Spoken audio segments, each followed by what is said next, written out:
your insight, Peter. Please stay with us as we move on to our next news. Top European diplomats have warned Iran that unless concrete progress is made on its nuclear program by the end of the summer, they will trigger the snapback mechanism to reinstate UN sanctions. In their first direct talks since Israeli and US strikes on Iran's nuclear infrastructure in June, foreign ministers from Britain, Germany, France, and the EU pressed Iranian Foreign Minister Abbas Araghchi to return to diplomacy without delay. The 2015 nuclear deal, which the US exited in 2018, allows the reimposition of international sanctions if Iran is found in breach of its commitments. While Tehran has signaled openness to dialogue, it refuses to abandon its uranium enrichment, a stance that could stall any meaningful talks.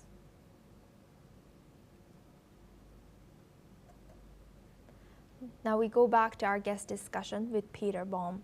Thank you, Peter, for staying with us. Now, how realistic is the threat of snapback sanctions in compelling Iran to comply with nuclear deal commitments?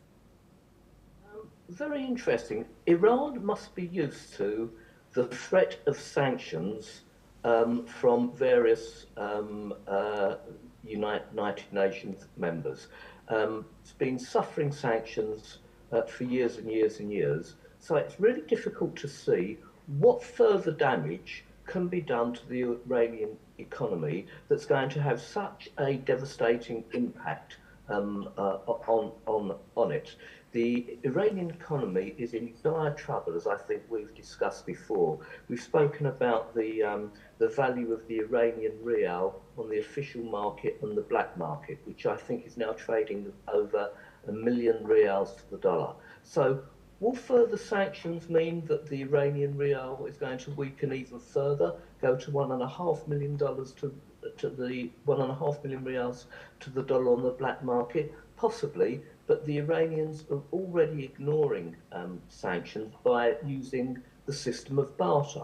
Now, there is one other thing. There are certain other countries that will only increase trade with Iran if sanctions are imposed, such as Russia, such as China. So further sanctions, the rhetoric of it, the threat of it is one thing. What practical damage it can do further to hurt the Iranian economy is another.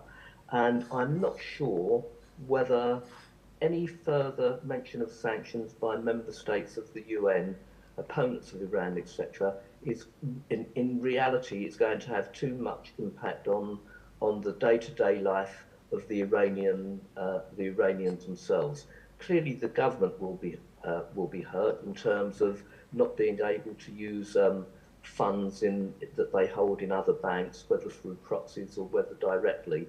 But the actual practical impact of further sanctions, I fear, is more bluster and talk than going to have any real implications. Thank you, Peter, for sharing that insight. Please stay with us as we now move on to our next news. The European Union has approved